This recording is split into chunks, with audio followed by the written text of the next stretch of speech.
Licensed surveyors ఎవరైతే ఉన్నారో వాళ్ళు వాళ్ళ ప్లాన్ ని యాక్చువల్ గా ఆన్లైన్ లో పెట్టి పేమెంట్ కడితే అది డీమ్డ్ అప్రూవల్. ఇంకా మళ్ళా ఫర్దర్ గా అప్రూవల్ అవసరం లేదు. లైసెన్స్డ్ సర్వేయర్స్ వాళ్ళ యొక్క అప్రూవల్ తో ఆన్లైన్ లో సబ్మిట్ చేసి పేమెంట్ కడితే అది డీమ్డ్. ఇంకా మళ్ళా మున్సిపల్ శాఖ వాళ్ళు ఏం పర్మిషన్ ఇవ్వరు. అయితే దానికి ఒక టాస్క్ ఫోర్స్ ఉంటది. ఆ టాస్క్ ఫోర్స్ వాళ్ళు యాక్చువల్ గా వెరిఫై చేసుకుంటుంటారు రెగ్యులర్ గా. ఫౌండేషన్ వేసిన తర్వాత ఆ ఫౌండేషన్ యొక్క ఫోటోలతో మళ్ళా మున్సిపల్ శాఖకి సబ్మిట్ చేయాలి. టౌన్ ప్లానింగ్ వాళ్ళు ఎవరు లైసెన్స్డ్ సర్వేయర్స్ వాళ్లే సబ్మిట్ చేయాలి. అందులో డీవియేషన్ ఏదైనా కానీ వస్తే కన్స్ట్రక్షన్ లో ఆ లైసెన్స్డ్ సర్వేయర్ యొక్క లైసెన్స్ పర్మనెంట్ గా క్యాన్సిల్ చేస్తారు, క్రిమినల్ కేసులు పెడతారు. ఈ 2 క్లాజెస్ తో 15 మీటర్లు అంటే దాదాపు 5 అంతస్తులు కట్టుకునే అపార్ట్మెంట్ వాళ్ళందరికి కూడా ఇబ్బంది లేకుండా చేసి దానికి యాక్చువల్ గా ఈ రోజు ముఖ్యమంత్రి గారు దాన్ని అనుమతి ఇచ్చాడు. ఇది కొన్ని రాష్ట్రాల్లో ఉంది. హర్యానా, ఢిల్లీ, గుజరాత్ ఈ రాష్ట్రాల్లో 15 మీటర్లు ఉంది. ఒరిస్సా, మహారాష్ట్రలో 10 మీటర్స్ ఉంది. కర్ణాటకలో మనం కూడా 15 మీటర్ల వరకు ఇవ్వడం జరిగింది. ఇది మేజర్. దీనివల్ల దాదాపు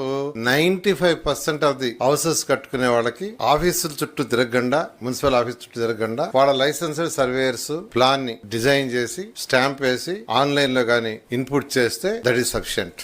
అలాంటి మేజర్ డెసిషన్ ఒకటి ఈ రోజు తీసుకోవడం జరిగింది.